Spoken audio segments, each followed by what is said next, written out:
Hoy os traigo al canal el caso de Paulette Guevara, un caso súper mediático que seguramente muchos conoceréis. Una niña mexicana fue declarada, pero durante todo ese tiempo realmente estaba muerta en su cuarto. Pero, ¿cómo nadie se dio cuenta? Si quieres saber más, aquí te cuento su historia.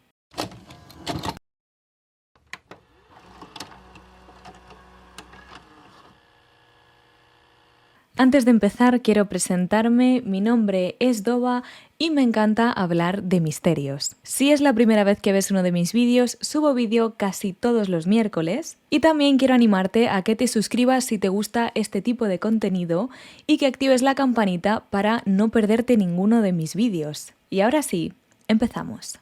Paulette Guevara nació el 20 de julio de 2005 y era la hija menor del matrimonio entre Lisette Fara y Mauricio Guevara. Su hermana mayor, Lisette, tenía tan solo 7 años cuando su hermana, Paulette, contaba con 2 trastornos que la volvían discapacitada: deficiencia motriz y trastorno del lenguaje, por lo que ella siempre necesitaba ayuda para moverse y vestirse. Así que la familia decidió contratar a 2 niñeras o nanas llamadas Erika y Marta Casimiro, que además eran hermanas. Y aquí vamos con que es lo realmente importante en este vídeo. La noche del 21 de marzo de 2010, el padre y las 2 hermanas volvían de pasar un fin de semana en Valle de Bravo. La madre espera en su casa a recoger a sus hijas y a su marido y poder preparar a las niñas para irse a dormir. Preparó todo y las acostó. Y este fue el último momento en el que alguien vio con vida a Paulette. A la mañana siguiente, una de las niñeras, Erika, se disponía a despertar a Paulette para ir a clase, pero no había rastro de la niña en su cuarto. En ese momento avisó al padre, Mauricio, de que no había rastro de Paulette en su cuarto y empezaron a buscarla por todo el edificio por órdenes del padre. Cabe destacar que el padre estuvo en todo momento muy volcado ante la desaparición de su hija, intentando de todas las maneras encontrarla, como es obvio, pero lo que destaca es que su madre, según una declaración de las niñeras, no se despegó en ningún momento del ordenador y no prestó ningún tipo de atención a que el marido y las niñeras estuvieran buscando a su propia hija desaparecida. Como bien he dicho, Mauricio le indicó a las niñeras que buscaran a Paulette por todo el edificio. Buscaron por el ascensor y por las escaleras de los 15 pisos. Viendo que no había rastro de ella, empezaron a picar cada puerta de cada departamento del edificio para ver si la niña se había metido allí o alguien había podido meterla en alguna de las casas. Pero realmente era algo bastante poco probable, ya que ella tenía, como bien he mencionado, una discapacidad motriz, por lo que necesitaba ayuda constantemente para moverse, así que era muy difícil que ella por su propio pie hubiese salido de su cuarto, de su casa y se hubiese metido en la casa de otra persona. Pero aún así decidieron buscar porque obviamente era algo que tenían que hacer. Mauricio avisó a su hermana, la tía de Paulette, y esta se encargó de llamar directamente a la policía y empezaron una búsqueda oficial. En este momento todos son sospechosos de la desaparición de Paulette, ya que, como bien he mencionado, ella no es capaz de moverse por sí misma, así que tanto los padres como las niñeras son los 4 principales sospechosos de esta investigación. Los padres encargaron a la policía que pusiera imágenes de Paulette por todo México. De hecho, estoy segura de que los que vivís allí y presenciasteis el caso las habréis visto. Se buscaba a Paulette con carteles gigantes en las autopistas, en autobuses y en redes sociales, donde toda la ciudadanía se volcó para que pudieran encontrar a la pequeña. Esa misma noche de la desaparición, Lisette, la madre, se grabó para pedirle al supuesto que le devolvieran a su hija y que por favor la dejara en algún centro comercial o en algún lugar transcurrido y que lo hiciera rápido, ya que no habría ningún tipo de represalias. Lisette concedió muchas entrevistas a la televisión y muchas de ellas en su casa. Lo raro es que algunas de estas entrevistas las concedió estando sentada en la misma cama donde estaba Paulette. Lo que pasa es que su madre no lo sabía. También cabe destacar que en muchas de las entrevistas no lloraba ni mostraba ningún sentimiento de angustia ante la desaparición de su hija. Simplemente se la veía nerviosa. Mauricio, por otro lado, también concedió entrevistas, pero no tantas como su mujer, y aquí es donde realmente empiezan las contradicciones. Él, en una de las entrevistas, afirmó haber estado trabajando la mañana en la que Paulette había pero las niñeras comentan en otra entrevista que ellas habían estado directamente con Mauricio y que había sido él el que las había encargado buscar por todo el edificio, cosa que evidentemente no cuadra. Para que no os hagáis un lío, quiero resumiros más o menos lo que tenemos hasta ahora. Tenemos a la madre que no para de dar entrevistas a la televisión, al padre que realmente está muy volcado en la desaparición de su hija y a las dos niñeras que también están haciendo lo propio para poder encontrar a Paulette. Lo que pasa es que cada versión que da cada uno es completamente distinta entre sí, por lo que la gente y la policía no sabe a quién creer. De hecho, el fiscal a cargo comentó: cada uno de ellos en un momento dado ha falseado su declaración, lo cual ha dificultado conocer la verdad de los hechos y esclarecer una línea de investigación firme. El 29 de marzo, los 4 sospechosos principales fueron a comisaría a prestar declaración. Al día siguiente, el 30 de marzo, los padres y las niñeras fueron trasladados a un hotel para poder cumplir con su arraigo, y ese mismo día se llevaron a los padres a la casa para realizar una reconstrucción de los hechos en la habitación de Paulette. Es alarmante pensar que el cuerpo de la pequeña Paulette había estado en esa habitación todo el tiempo, o quizás no. Personas que se encargaban de investigar el caso por su cuenta no entendían cómo era posible que la policía había estado en ese mismo cuarto realizando una reconstrucción de los hechos con perros rastreadores para poder encontrar algo de la niña, y nadie había sido capaz de encontrar a la pobre niña envuelta en una sábana a los pies de su propia cama. Por lo que la hipótesis de que Paulette había sido movida en el transcurso de los días es la más acertada, ya que evidentemente no cuadra. Como he mencionado antes, la madre, Lisette, había dado varias entrevistas sentada en la misma cama donde estaba Paulette e incluso una amiga de la familia llamada Amanda de la Rosa durmió durante 4 noches en esa cama sin notar absolutamente nada. Finalmente, el 31 de marzo se encuentra el de Paulette entre el colchón y la estructura de la cama. De hecho, se encuentra debido al mal olor por el estado de que presentaba la pobre niña, ya que, recordemos, llevaba 7 días desaparecida.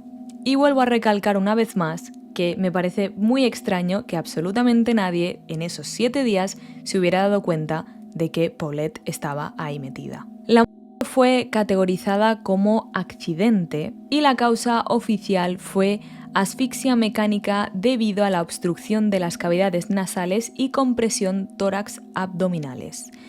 En otras palabras, afirmaron que Paulette entró en el hueco de la cama por sí misma y se ahogó debido a la posición en la que se quedó atrapada. Ahora bien, ¿fue accidental? La autopsia no logró revelar ni la hora ni la fecha de la muerte exacta de Paulette, por lo que es todavía más incriminatorio para los 4 sospechosos. La autopsia sí que pudo afirmar que Paulette había consumido alimentos 5 horas antes de su muerte, además de que no contaba con ningún signo de física ni tampoco restos de algún fármaco o tranquilizante en su cuerpo. Rápidamente empezaron las acusaciones entre el matrimonio sobre quién había matado a Paulette. El 3 de abril, Lisette, la madre, inició un juicio para afirmar que ella no había intervenido en los eventos que causaron la muerte a su hija. En ese juicio se declaró a Lisette como una persona inestable, puesto que padecía trastorno de la personalidad. Más adelante os contaré las barbaridades que se dedicaba a soltar en televisión y por lo que rápidamente su equipo la categorizó como inestable. Al día siguiente de que fuera encontrado el cadáver de Paulette, el juez concedió la libertad a los 4 sospechosos y pudieron salir del hotel donde estaban metidos. El 5 de abril, los padres realizaron entrevistas separadas y ambos decidieron acusarse entre ellos. Lisette acusó directamente a Mauricio y él decía que el fallecimiento no podía haber sido solo un accidente y que no podía poner las manos en el fuego por su esposa. El día 6, el cuerpo de Paulette fue sepultado en el Panteón francés de San Joaquín. El 3 de mayo de 2017, 7 años después de la muerte de Paulette, los restos fueron debido a que la policía confirmó que ya no los necesitaría para más investigaciones. Y es aquí donde empieza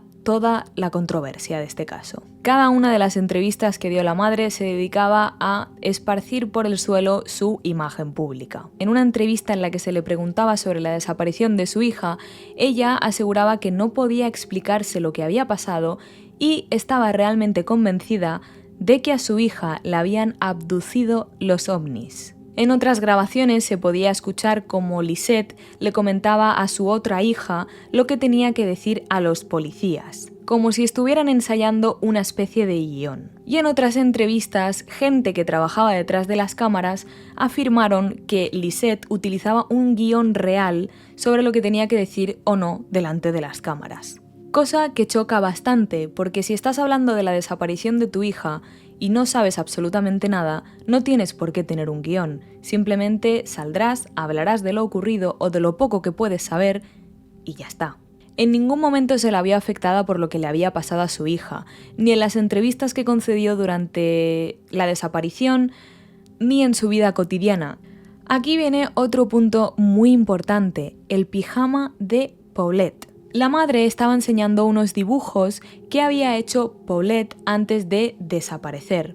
En este punto de la entrevista todavía no se sabe dónde está Paulette y la están buscando. Lo curioso es que mientras ella está enseñando los dibujos, se puede ver en la cama perfectamente doblado el pijama que estás viendo ahora mismo en pantalla, el cual es el mismo pijama que llevaba cuando la encontraron en su cama. Es extremadamente raro que alguien tenga dos pijamas normales. Normalmente, si compras un pijama igual, son colores diferentes o diseños diferentes, pero tener dos pijamas iguales y que además sea el mismo pijama con el que encontraron a Paulette y que días antes de encontrarla lo tuvieras doblado en la cama, todo sigue siendo extremadamente raro.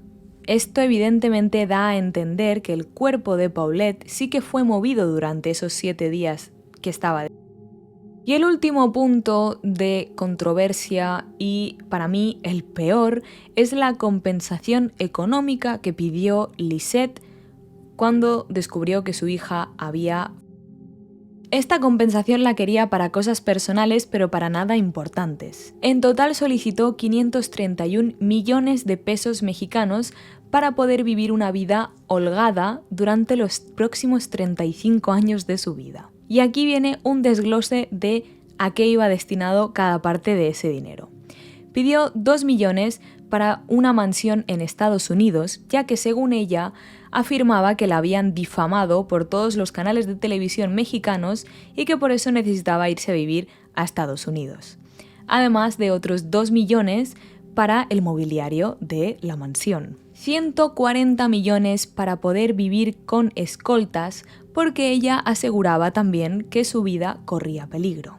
25 millones para poder comprar cada 5 años coches blindados. 24 millones para gastos de luz, agua y gas en los próximos 35 años, que ella ya había calculado previamente. Otros 16 millones para servicio doméstico y otros 10 millones para una casa de fin de semana. Y lo que sobrará para gastos de la escuela de su hija y otro tipo de gastos personales que ellas dos pudieran tener.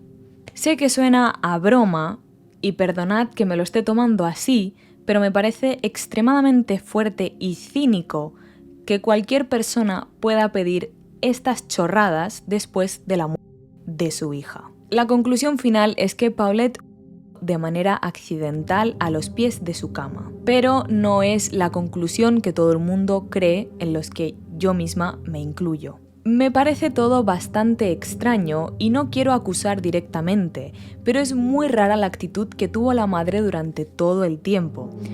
Quiero recordaros que al principio de este vídeo os he comentado que las niñeras aseguraban que el primer día de la desaparición de Paulette, ella estaba sentada en el ordenador, y todas sus actitudes en las entrevistas, las contradicciones y la compensación económica me parece algo sumamente absurdo. Algunos de mis seguidores mexicanos me han comentado que realmente el padre tenía algún tipo de deudas y que la única manera de saldarlas era quitándose los gastos de en medio de su hija con discapacidad. Déjame saber en los comentarios qué opinas de este caso o si lo conocías y cuál te gustaría que fuera el siguiente. No olvides suscribirte si te ha gustado este vídeo y recuerda, a veces la realidad supera la ficción. Buenas noches.